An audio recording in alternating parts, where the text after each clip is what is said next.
Saya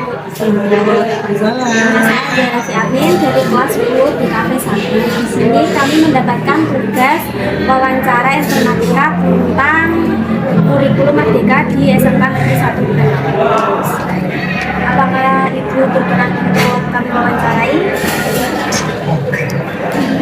Sebelumnya perkenalkan dulu. Saya Arum Wardani, jadi biasanya saya mengajar bahasa Inggris, cuman saya juga mendapatkan tugas tambahan sebagai wakil kepala sekolah bidang kurikulum. Jadi mau nanya-nanya, ini jangan nanya-nanya ngobrol gitu ya? Iya, Bu. Oke. Nah, pertanyaan pertama, sejak kapan kurikulum merdeka diterapkan di SMK Negeri 1 Brebes tersebut? Oke, jadi sekolah kita ini mengimplementasikan kurikulum merdeka sejak tahun pelajaran 2021-2022. Karena kebetulan pada saat itu belum semua sekolah mengimplementasi, hanya sekolah yang ditunjuk pemerintah sebagai sekolah penggerak dan untuk SMK yang masuk dalam SMK Pusat Keunggulan. Alhamdulillah sekolah kita juga termasuk salah satu dari itu. Pertanyaan kedua, bagaimana pengembangan kurikulum di SMK Negeri 1 Prengapas ini? Kalau pengembangan kurikulum di SMKN 1 Prengapas tentu saja kalau kita itu mau sangat dinamis dan fleksibel.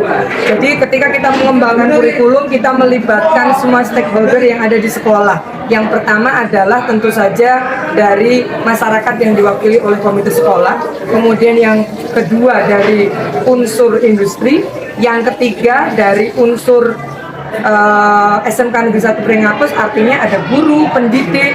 Nah, ini kita libatkan. Kadang-kadang kita juga melibatkan pakar untuk mengetahui apakah kurikulum yang sudah kita susun ini implementatif nggak, sesuai dengan kebutuhan yang dibutuhkan perkembangan zaman sekarang nggak. Lanjut ya, Bu. Bagaimana perencanaan kurikulum yang dilakukan di SMK ini?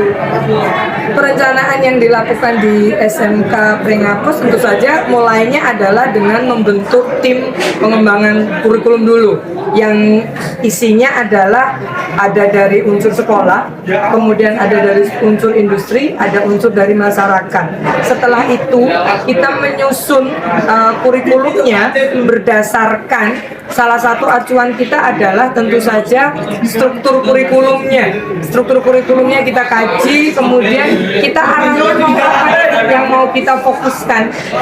Nah, kebetulan di SMKN 1 Prengapas ini yang ingin sangat kita kembangkan untuk anak-anak adalah satu, kreatif dan bernalar kritis, sehingga dalam proses pembelajarannya guru-guru ini diharapkan bersama dengan anak-anak, karena ini sangat student center ya, jadi ini bukan teacher center tapi student center. Kita memang ada beberapa hal yang kita lakukan. Yang pertama tentang metode pembelajarannya, pastinya harus student center, mau yang dipilih apapun. Yang kedua, karena kita ingin pembelajaran ini bermakna, artinya ketika proses pembelajaran kita ingin ada kolaborasi antar mapel. Kalau di dalam bahasa dulu, kalau misalnya di SD gitu, kita ada tematik. Yang kita lakukan di sini misalnya kolaborasi antar mapel, agar kemampuan anak untuk memahami sesuatu itu holistik dan mencakup semua. Tidak semuanya misalnya bahasa Indonesia sendiri, kemudian informatika sendiri gitu. Tapi ada beberapa mapel yang capaian pembelajarannya sesuai dan bisa masuk, memang kita masukkan di dalam collaborative learning kita menyebutnya. Yang kedua, fokus kita adalah kita memang banyak sekali anak-anak, karena ini student center, ini kita buat memang banyak project untuk mereka. Tidak hanya sekedar project kita lepaskan, tetapi yang paling penting adalah ketika project, salah satu yang kita ingin anak dapat adalah mandiri, kemudian kreatif, bernalar kritis tadi. Sehingga harapannya nanti ketika mereka keluar dari sekolah itu memang sudah menjadi lulusan-lulusan yang tangguh, yang memang anaknya itu punya inisiatif yang tinggi. Harapannya begitu. Jadi skillnya itu yang diasah itu equal antara hard skill dan soft skill. Pertanyaan keempat, bagaimana sosialisasi kurikulum merdeka yang dilakukan oleh sekolah? Kurikulum sosialisasinya tentu saja satu, kita lewat rapat rutin yang diselenggarakan sekolah ya, itu pasti kita sosialisasikan. Dan karena kita masuk di SMK Pusat Keunggulan, biasanya sosialisasi kita ini juga melibatkan dinas pendidikan. Jadi baik dinas pendidikan provinsi maupun dari kantor cabang dinas wilayah 1, itu sosialisasinya kita sampai di sana. Kemudian nanti di tingkat guru-guru bagaimana cara kita mappingnya agar bisa collaborative learning misalnya, kita step berikutnya adalah ada yang namanya workshop yang memang kita fokuskan untuk bagaimana RPP-nya, bagaimana media ajarnya, ini bareng-bareng gitu. Jadi setelah dari sosialisasi, kita lanjut setelahnya adalah kita bikin workshop atau pelatihan. Kita lanjut pertanyaan. Bagaimanakah penerapan kurikulum merdeka dalam sekolah ini? Apa yang dimaksud bagaimana nih? Penerapan yang apa? Pembelajaran di kelas. Pembelajaran di kelas. Kalau pembelajaran di kelas satu, yang pertama adalah student center, itu pasti. Jadi kita berbasis siswa. Kalau sekarang kalian tahu pasti ada banyak project dari gurunya. Sudah, apakah pembelajaran yang menerangkan tidak baik? Bukan, tetapi bagaimana ternyata sekarang guru-guru itu sudah menggunakan metode pembelajaran yang beragam, dan sebenarnya fokusnya itu pada anak akhirnya. Bagaimana anak-anak bisa mandiri kreatif, pakai project yang dilakukan, tidak hanya project yang intrakurikuler ya, kita juga misalnya yang sudah kita terapkan misalnya yang P5, project penguatan profil pelajar Pancasila, itu ternyata yang kita libatkan anak-anak. Jadi ketika bikin P5 itu yang menentukan sekolah itu hanya memilih tema, tapi bagaimana kegiatannya, alurnya, guru-guru atau kita menyebutnya fasilitator hanya mendampingi. Karena kita selalu berpedoman bahwa yang paling baik adalah ketika kita pembelajaran itu pakainya student center dan guru harus aktif mendampingi. Tidak hanya ngasih project terus dibuat leha-leha, nggak didampingi, nggak ini, pokoknya jadi, pokoknya ini, nggak ada yang kayak begitu. Harapannya begitu. Jadi tetap pendampingan dari guru sangat dibutuhkan. Apalagi? Bagaimana evaluasi yang dilakukan sekolah dalam pelaksanaan kurikulum? Kapan evaluasi kurikulum dilakukan? Ini kalau kita bicara tentang evaluasi kurikulum, it will be so far different dengan evaluasi pembelajaran. Kalau evaluasi kurikulum itu artinya kita lakukan dalam setahun harus ada 2 kali. Satu, kalau kita menyebutnya kurikulum ini dokumennya adalah kurikulum operasional sekolah. Ketika evaluasi kurikulum berarti kita akan mereview nih dalam setiap semester apakah apa yang kita rancang, yang kita desain, yang ada di dalam kurikulum operasional sekolah itu dalam 1 semester ini sudah berjalan dengan baik. Ada hal-hal nggak yang perlu kita improve? Karena kurikulum sekarang itu yang ada di kurikulum operasional sekolah nggak harga mati. Dalam setahun itu pun kalau kita rasa itu butuh untuk ada perbaikan, karena misalnya sambil jalan nih ternyata yang kita arahkan di semester ini ada pembelajaran yang kita ambil di semester depan seharusnya tidak begitu, kita bisa karena sangat fleksibel gitu. Jadi minimal itu 1 semester 1 kali. Jadi kalau di dalam 1 tahun itu akan 2 kali. Ini berbeda dengan evaluasi pembelajaran. Kalau evaluasi pembelajaran yang kita lakukan di sekolah itu berarti bertahap ya. Ada evaluasi yang kita lakukan selama proses pembelajaran.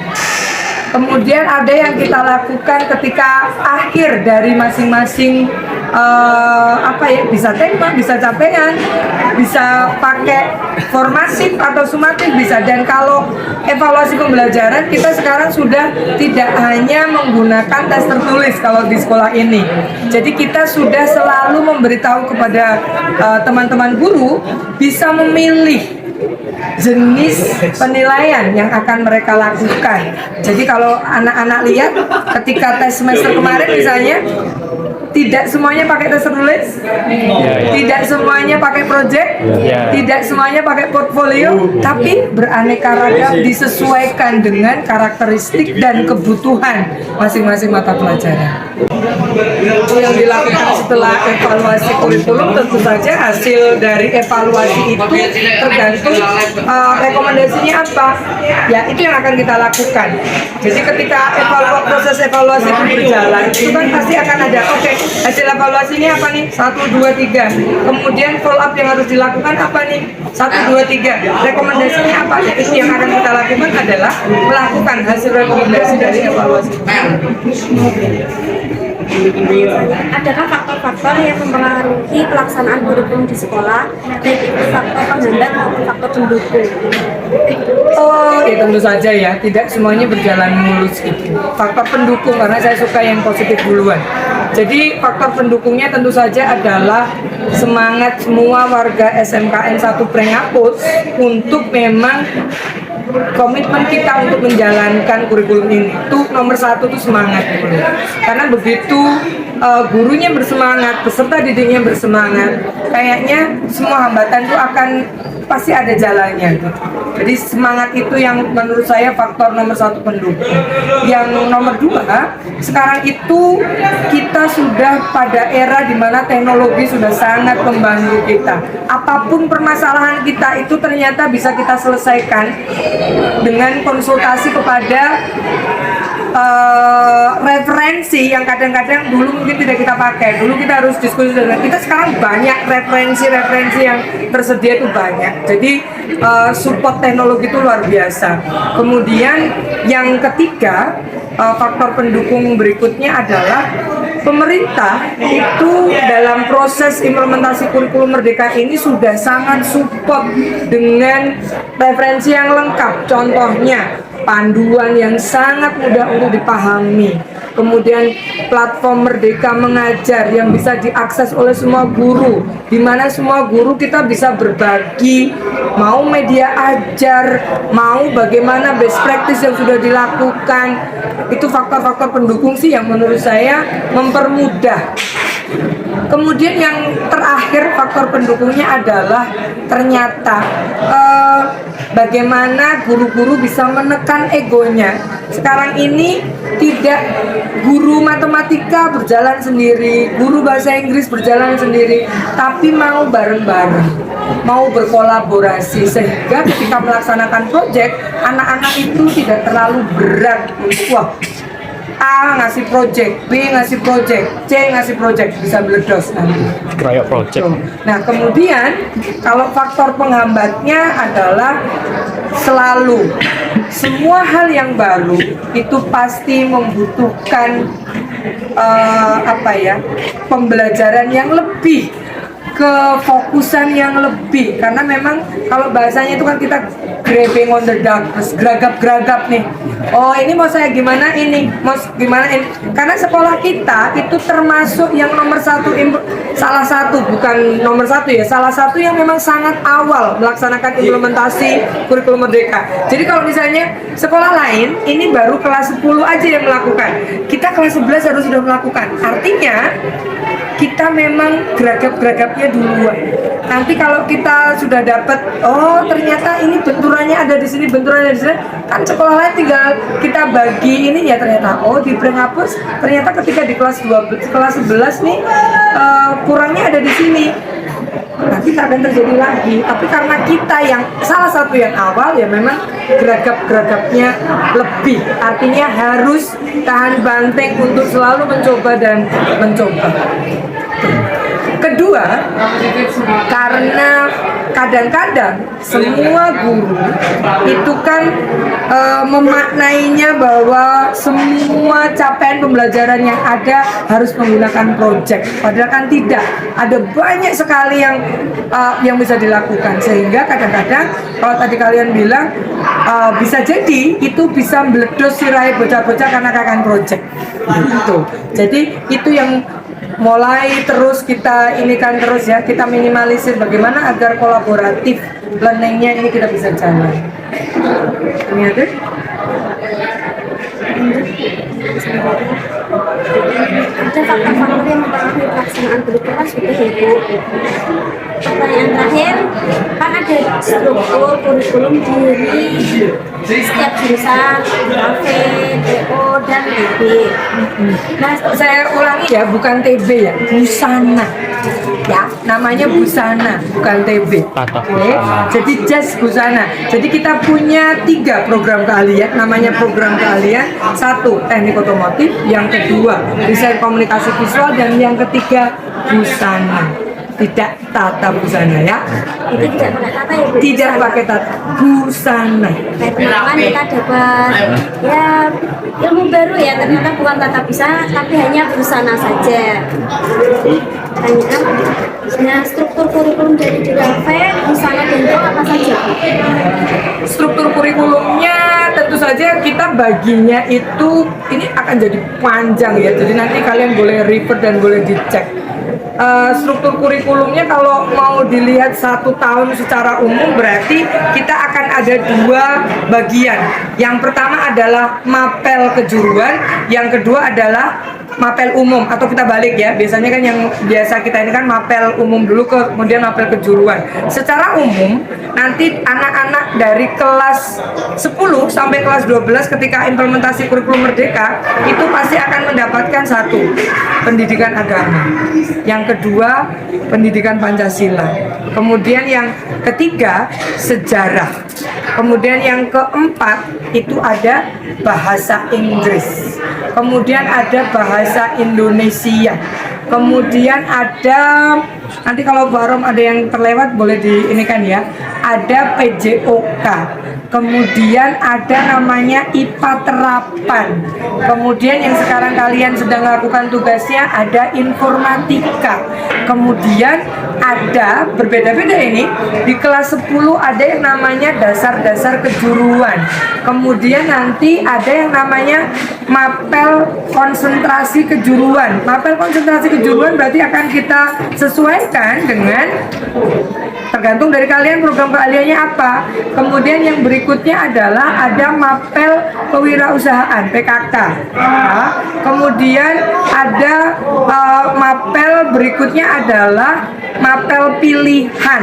Mapel pilihan ini unik karena itu akan kalian dapat di kelas 11 dan di kelas 12. Masing-masing jurusan boleh memilih based on student passion atau based on kalau kita lihat biasanya analisisnya berdasarkan mana ini mapel yang memang belum kita kasih di mapel konsentrasi atau dasar-dasar kejuruan, kita kasih di sini. Contohnya karena kalian di KP, mapel pilihannya di kelas 11 kita ada screen printing. Jadi screen printing itu adalah bagaimana persablonan. Nah ini sebenarnya kan turunan dari ketika kalian belajar desain dan sebagainya. Nah ini kita matangkan ketika produksi untuk clothing line dan sebagainya, ini ada di screen printing kalau di kafe. Kemudian kalau di di busana itu ada yang namanya digital fashion. Jadi bagaimana anak-anak busana itu bikin polanya ya, itu sudah sangat lama kalau pola hanya pola manual. Jadi anak-anak busana dari kelas 11 mereka sudah diajarkan bagaimana cara membuat pola yang digital, bagaimana membuat fashion design yang digital. Kemudian kalau anak-anak TO itu mereka ada 2 mapel pilihannya, yang satu bahasa Jepang, yang satunya adalah mekanik industri yang lebih fokus kepada mekanik untuk perbaikan mesin jahit, karena ternyata kebutuhan pasar jadi mekanik di garment itu sangat tinggi dan kita mau memasukkan slot anak kita ke sana, makanya yang TO begitu. Nanti di kelas 12 juga akan masih ada lagi mapel pilihan dan yang membanggakan sebenarnya banyak sekolah-sekolah lain yang ini belum dan masih kelas 10 itu rujukannya ketika bagaimana mereka memilih mapel pilihan dan melaksanakan dengan benar, itu rujukannya dari SMKN 1 Rengakus gitu. Terakhir muatan lokal, baru lupa. Berarti kalau kita bahasa Jawa ya. Kalau nanti ada yang keliru karena banyak, bisa dicek ya struktur kurikulumnya. Oke guys, sekian wawancara kami dengan Bu Arum. Kami pamit undur diri. Terima kasih atas waktunya Bu Arum. Sama-sama. Oke, sukses buat kalian. Oke, see ya. Bye.